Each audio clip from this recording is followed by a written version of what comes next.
defaults to saying I need a two-day in-person event, we'll challenge that and kind of get back to, well, what are you solving for and how can we solve it differently? As well, because we don't want our people to have to feel like they need to be in person to do something if they'd prefer to do it remotely. What's been hard about your job, Sarah? What's challenging? What do you wish you could do more readily? I think the hardest part for me has been, we're a 170-year-old organization, and while nobody has been here that long yet, right.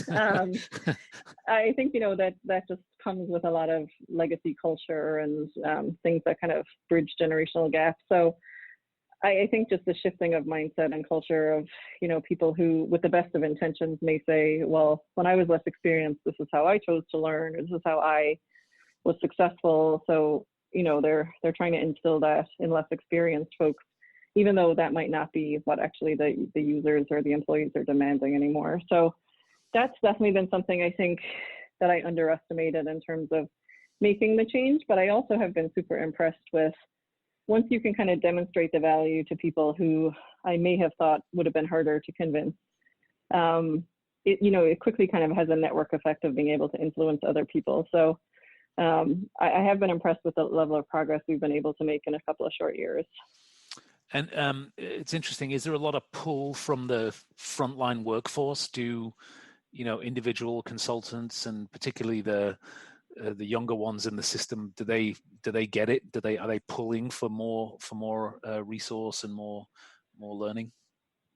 Yeah, and I wouldn't say it's at all age dependent. I would say that we're getting a pull from our workers at all tenure levels, because people are focused on themselves. They're looking ahead and they see the possibilities of things getting automated. So they're both excited by the possibility to remove pain points from their work, but they're also thinking, hey, I need to up my game if I'm going to remain relevant in the workforce, if I want to stay in this field. So there's definitely a bit of, I think, a combination of excitement to lean in, combined with self-preservation that's driving a lot of it. But yeah, some of our digital accelerators have been with PwC for much longer than I have. So it's definitely cool to see people at all experience levels hopping on board. Yeah, that is super cool. What I've heard you mention, I think of advisory firms as being very technical with a small t, or maybe a large T, but it's very sort of technical work. You've mentioned a couple of times in the conversation a focus on what we might call human skills or power skills or soft skills, as well as technical skills. What is your thoughts on the balance of those things?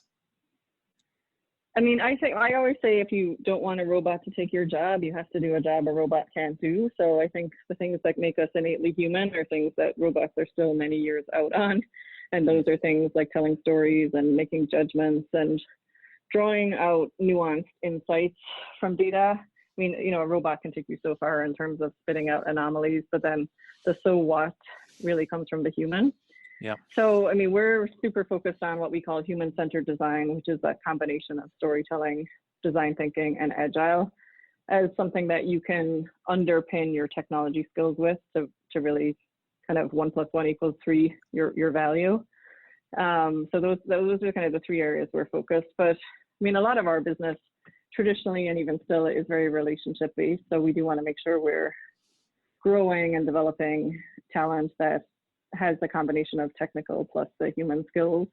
But ultimately we get paid for our expertise, so we can't index on the technical skills either. But anything that can be automated in that realm, of course, we're seizing that opportunity too. Got it. I've read you use the term citizen-led innovation. Can you explain what you mean by that? Sure. That's something I'm actually most excited about in my job. So the Your Tomorrow strategy I mentioned, we have kind of a dual-pronged approach of business-led innovation and citizen-led innovation. And business-led is probably what the colloquial you may think of, your listeners may think of. And when you hear the word innovation, you may think of, some small group of people in a traditional organization goes off into some ivory tower and wears sneakers and draws things on Post-its and comes out with new ideas. But business-led innovation to us is things that have to be built at an enterprise level that an individual can't really build without resources and support. And then citizen-led innovation is we've really empowered and expected of all of our people to opt into this strategy, regardless if they've been here for 1 day or 40 years. So everyone, and I mean, if you walked around the halls of PwC, everyone would understand this term, which is they feel like they have access to all this learning. Everyone has new technology tools on their machines. They feel very much comfortable in terms of having permission and having, if they develop these skills, I mean, they're on the front line, honestly, of the work that they do. So who is in a better position to automate work than the person doing it? The leader may have an idea or a presumption of what can be done, but that truly isn't the case. So we pair this business-led and citizen-led innovation. And in the middle of those two things is what we call Digital Lab, which is effectively like an internal GitHub where all of the citizens post automations or bots or workflows that they're building that other people with similar client work or similar problems to solve can leverage, so that we're not building the same thing 30,000 times. And if any of those have enterprise level potential, then the business-led team can take it over and, you know, build it into something more powerful. And it kind of just feeds in that loop. So it's pretty cool because, you know, you have people who might be 2 years into their career that suddenly see a very clear line of sight between the work that they're doing, solving both like a business outcome and improving their own development. And so is that a branded program, citizen-led education, innovation, or is it? No, I think it's a term that many organizations use. It's definitely not proprietary to us. I think I'm seeing more and more of that concept of just workforce-led change. Yeah, I'm thinking at Microsoft, we had this program, or sort of like, not really a program, a concept really called the Garage, which had a physical manifestation as a place where you could go and make things, but it also had a community manifestation and a digital manifestation. And it was, I think, similar in that it was encouraging you to spend cycles doing work that you were just curious about and finding like-minded people in the organization to do that with you. Maybe a hackathon is also an example of that. Yeah, I think those are specific events about this, but I think the citizen-led mindset for us is just that 100% of our people are citizens of the organization, and 100% of them should be, every day they're working, should be thinking about how to innovate on the job. And now that they have the tools and the training and the permission to get it done, it's amazing what we see come out of folks who just felt like they, you know, didn't have that empowerment before. Improv. You and I were both fans of improv. And I know that you've done some classes at Second City in Chicago. How is improv relevant to the work you do? I think improv is relevant to everybody's work. I think that the principles of improv, now more than ever, I think are so fundamental to just to being a good leader, being an inclusive leader, making sure everyone's voice is heard, building things out of nothing. I mean, just all of the principles just make so much sense, especially in the innovation world where you're, you know, allowing people to iterate and allowing people to fail and celebrating everyone's contributions and making people feel equal. So I think all of those things are just really helpful in bringing our strategy to life for my work in particular. And I mean, I just enjoy improv as well as a communication tool. You know, it's been a good set of skills for me to develop as a leader as well. Been taking classes for not quite a year now, but I go at least once a week, which is pretty fun. And I would recommend that anyone who has the opportunity to do it should certainly take advantage. Yeah, I love it. I read this terrific little book, which I'll send you a copy if I remember to, by a guy out of the UK called Robert Poynton.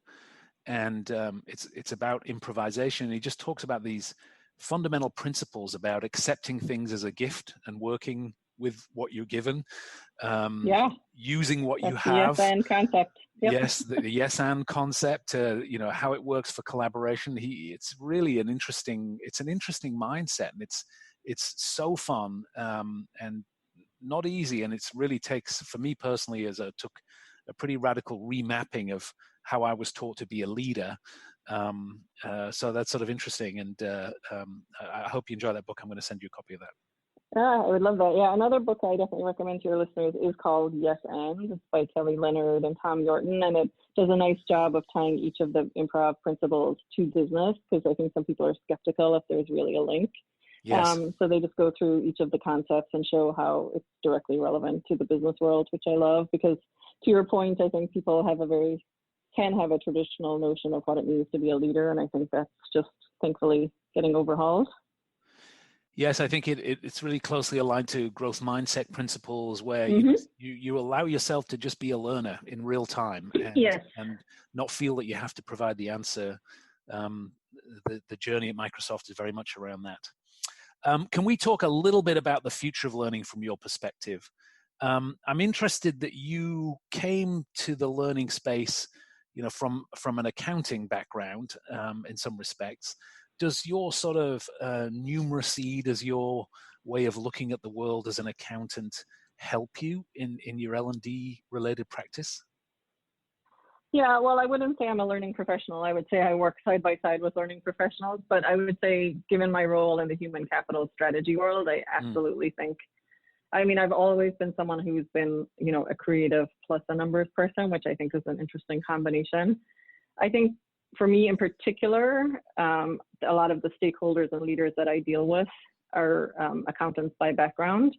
So it has been helpful for me to have a strong command of finance and things that help persuade them of the relevance of what I'm trying to accomplish. And I'm able to flex that based on the stakeholder that I'm dealing with. So that's been a neat way to kind of stretch my old skills into a new area, for sure. But I think, using data, and when I was in business school, this is something that I really honed on in my own skills, was just making sure that backing up my recommendations and decisions with a lot of evidence to, try and hopefully make them a little more watertight. That's been good too. And numbers and statistics can be super helpful for that. Yeah, I think there's a lot of conversations within the L&D community about ROI and proving ROI. And in a way, I'm not sure that it's helpful at the back end of justifying things. I think a numeric digital mindset is more important at the beginning, like before you intervene, before you make investment decisions. Do you see a little bit of that? I can see the arguments for both. I think it often just depends on the person's point of view. I don't know that I think a lot of these things can coexist and be right. I think what's been interesting for me is that a lot of the benefits that I espouse on the work that my team does are very much secondary. It improves our brand, it improves our employee turnover, it improves productivity, things that aren't very simple to measure at the individual level. Like, it's so hard for me to say, oh, Chris learned this new thing and he individually improved productivity of his group by 0.8%. Like, that's just not something that we can track. And I think a lot of our accounting minded people want us to be able to track at that level. Yeah. So especially when we're spending, billions of dollars, people with a traditional background want us to be able to defend that and show the ROI, to your point. So getting them to see the secondary benefits to our bottom line has been definitely something I've, had to work on. And so if I can just push a little bit, like, how have you done that? Have you talked about like secondary order things like recruitment and retention, or how have you gone about making the case? Just exactly the examples I just gave you. So, employee engagement, retention, our brand scores, comparing the engagement of people, comparing the output of people who are more engaged than are less engaged, kind of showing those things. Again, it's very hard to, be precise around, it's hard to be concrete around. But we do get formal user research done frequently on all of the things we're rolling out. So we are able to validate that it's landing correctly, or if it's not, that we can iterate on it. And even just, one of the helpful things has been, there's such a demand based on our success with this from our clients to help them do the same thing. So the fact that people are buying services from us to deliver the same experience is a good ROI for people to look at. Yeah, that's good. The fact there's customer pull around this, that's very good. Couple of things. This is top of mind for me because I've just recorded a podcast with somebody who's working in the university space and looking at the intersection between academic institutions and business and how that needs to change.